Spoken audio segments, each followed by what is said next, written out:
we did have to do a slight bit of R&I in order to gain access behind this panel, this damage, in order to push it out using our PDR tools. We removed the belt molding, and once it's back on, you'll never be able to tell it was ever apart in the first place.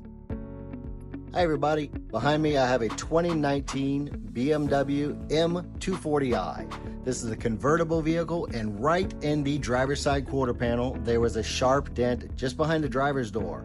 These convertible vehicles in general have very difficult access on the quarter panels, but in order to access this damage, we were able to remove this belt molding. It came off with no problems. We gained access behind the damage and got it out using the paintless dent repair method.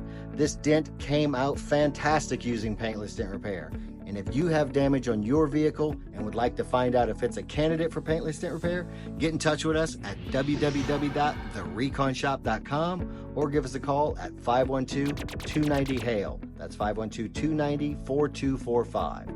We're conveniently located here at 201 Industrial Boulevard and Cedar Park. I'm Charlie with the Recon Shop. Thanks for watching.